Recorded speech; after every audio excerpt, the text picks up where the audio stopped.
भारत और चीन को गले मिलाकर पुतिन ने खेला ऐसा दांव कि यूनाइटेड नेशन भी ब्रिक्स के सामने झुक गया। ब्रिक्स ने जैसे ही तोड़ा यूनाइटेड नेशन की कमर, ठीक वैसे ही यूएन प्रमुख पहुंचे कजान। आखिर क्यों कजान के ब्रिक्स डिक्लेरेशन को यूनाइटेड नेशन में दिखाने को मजबूर हुआ यूएन? ब्रिक्स की खातिर यूनाइटेड नेशन ने क्यों यूक्रेन को छोड़ दिया अकेले? नमस्कार दोस्तों, जी चिल्स ग्लोबल अपडेट में आप सभी का स्वागत है। आइए सब कुछ डिस्कस करते हैं विस्तार से।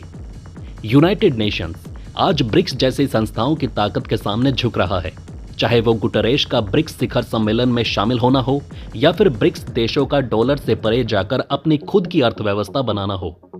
यह सब दिखाता है कि वैश्विक राजनीति और अर्थव्यवस्था का नया ध्रुव बन चुका है। यूएन अब केवल एक मंच है, लेकिन असली खेल तो ब्रिक्स जैसे ताकतवर मंचों पर हो रहा है। और इस बार तो भारत और चीन भी पुतिन के सामने गले मिल चुके हैं, जो दर्शाता है कि आरआईसी एक्टिवेट हो चुका है। इसी कारण यूनाइटेड नेशन ब्रिक्स के सामने मजबूर हो गया। यूनाइटेड नेशन को यह बात भी पता है कि अगर वो भारत को वीटो पावर नहीं देता तो फिर ब्रिक्स को भविष्य में यूनाइटेड नेशन की जरूरत भी नहीं होगी। अगर हम यूनाइटेड नेशन की बात करें तो ये संस्था दूसरी विश्व युद्ध के बाद बनाई गई थी, ताकि वैश्विक शांति और सुरक्षा को बनाए रखा जा सके। लेकिन आज की तारीख में ब्रिक्स जैसी संस्थाओं की बढ़ती ताकत यूएन की भूमिका पर सवाल खड़े कर रही है। खासकर जब हम यूक्रेन के विदेश मंत्रालय के बयान को देखें तो ये कहना कि एंटोनियो गुटरेस ने यूक्रेन के शांति सम्मेलन की जगह ब्रिक्स शिखर सम्मेलन में भाग लेना चुना, ये वाकई में एक महत्वपूर्ण संकेत है। अब यूएन का वो पुराना दौर नहीं रहा जब वो हर फैसले का केंद्र था। आज का दौर अलग है। ब्रिक्स जैसे संस्थान दिखा रहे हैं कि अमेरिका और यूरोप की बादशाहत अब कमजोर पड़ रही है। और जब गुटरेस ब्रिक्स के मंच पर जाते हैं तो ये एक बड़ा संकेत है कि आज की वैश्विक राजनीति में ब्रिक्स का कद कितना बढ़ चुका है। यूएन अब सिर्फ नाम का रह गया है। असली खेल तो अब ब्रिक्स जैसे मंचों पर हो रहा है, जहां चीन, रूस, भारत और बाकी देश अपनी चालें चल रहे हैं। जब गुटरेस ब्रिक्स सम्मेलन में जाते हैं तो वो एक तरह से इस बात को मान लेते हैं कि ब्रिक्स अब वैश्विक मंच पर एक बड़ी ताकत बन चुका है। ब्रिक्स की शुरुआत 2009 में ब्राजील, रूस, भारत और चीन के साथ हुई थी। यह चारों देश अपनी तेजी से उभरती अर्थव्यवस्थाओं के लिए जाने जाते थे और इसी वजह से इनका आपस में एक खास गठबंधन बना। 2010 में दक्षिण अफ्रीका को भी इस समूह में शामिल किया गया, जिसके बाद इसे ब्रिक्स नाम मिला। इसका उद्देश्य था वैश्विक स्तर पर आर्थिक, राजनीतिक और सुरक्षा संबंधी मामलों में एक नया संतुलन बनाना, खासकर पश्चिमी देशों के वर्चस्व को चुनौती देने के लिए। ब्रिक्स का विस्तार और इसकी आर्थिक ताकत यूएन जैसी संस्थाओं के सामने भी एक चुनौती के रूप में उभर रही है। अब 2023 में ब्रिक्स का विस्तार हुआ है, जिसमें मिस्र, इथोपिया, ईरान, यूएई और सऊदी अरब को शामिल किया गया। इसके बाद ब्रिक्स के कुल सदस्यों की संख्या दोगुनी हो गई। अगर हम इस विस्तार को देखें तो ये साफ है कि ब्रिक्स का दायरा अब केवल एशिया तक ही सीमित नहीं रहा, बल्कि इसका असर मिडल ईस्ट और अफ्रीका के प्रमुख देशों तक फैल चुका है। इस तरह से भारत के लिए नए व्यापारिक रास्ते खुल गए। अफ्रीकी संघ में 55 सदस्य देश हैं और उनमें से मिस्र और इथोपिया अब ब्रिक्स का हिस्सा हैं। ये बात भारत के लिए बहुत महत्वपूर्ण है, क्योंकि अफ्रीका के साथ भारत का व्यापारिक और राजनीतिक संबंध लगातार मजबूत हो रहा है। मिस्र और इथोपिया दोनों ही अफ्रीका के बड़े और प्रभावशाली देश हैं। मिस्र तो इतिहास में अपने प्राचीन पिरामिड और संस्कृति के लिए विश्व प्रसिद्ध है, लेकिन अब ये देश अफ्रीकी राजनीति और अर्थव्यवस्था में भी बड़ी भूमिका निभा रहा है। इथोपिया अफ्रीका की सबसे तेजी से बढ़ती अर्थव्यवस्थाओं में से एक है और इसका भू राजनीतिक महत्व भी बहुत ज्यादा है। ईरान और यूएई का ब्रिक्स में शामिल होना भी बड़ी बात है। ईरान के पास तेल और गैस का बहुत बड़ा भंडार है और इसके साथ व्यापारिक रिश्ते भारत के लिए बहुत फायदेमंद हो सकते हैं।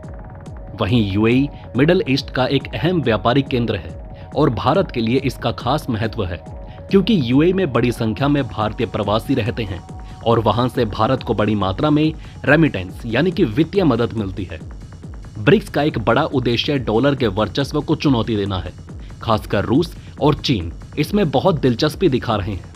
जब रूस यूक्रेन युद्ध छिड़ा तो पश्चिमी देशों ने रूस पर कई प्रतिबंध लगा दिए। यूएन ने भी कई निंदा प्रस्ताव पास किए, लेकिन रूस को कोई खास फर्क नहीं पड़ा।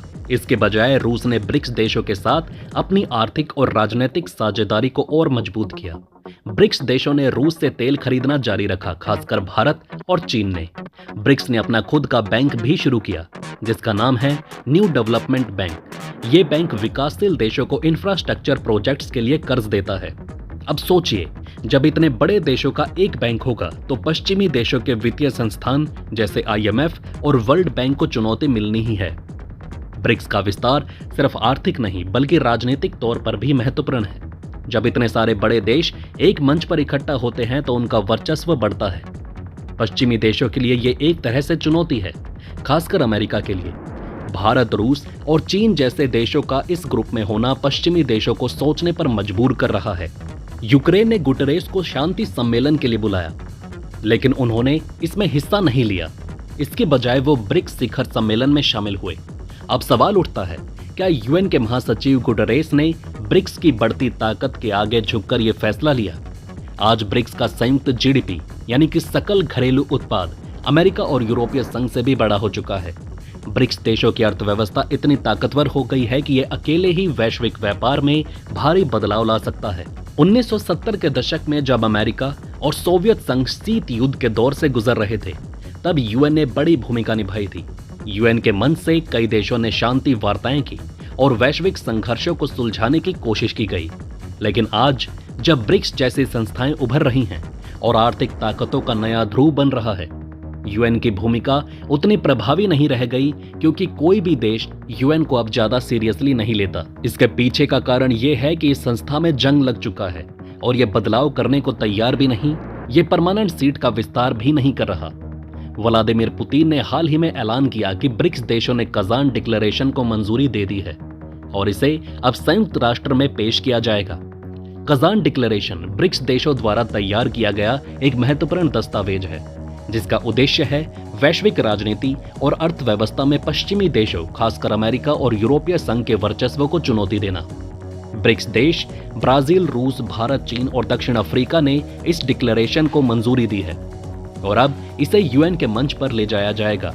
इसका सीधा मतलब है कि ब्रिक्स देश अब वैश्विक स्तर पर अपनी आवाज और मजबूत करना चाहते हैं।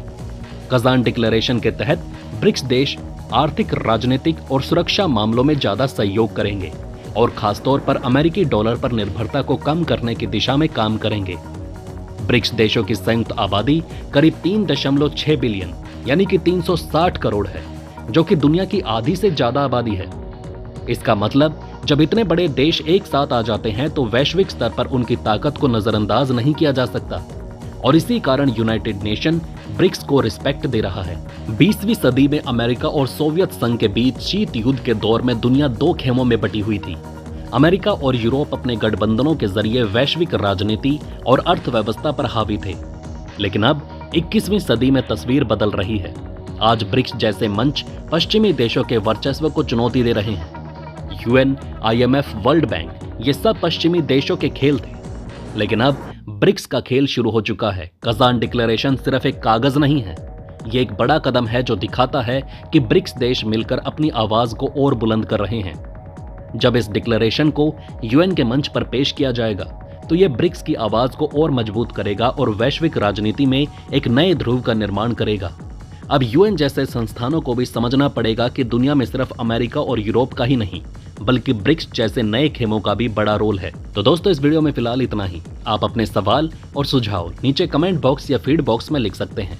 आप देख रहे थे जी चिल्स। जल्द पूरे होंगे आपके सारे विल्स। धन्यवाद।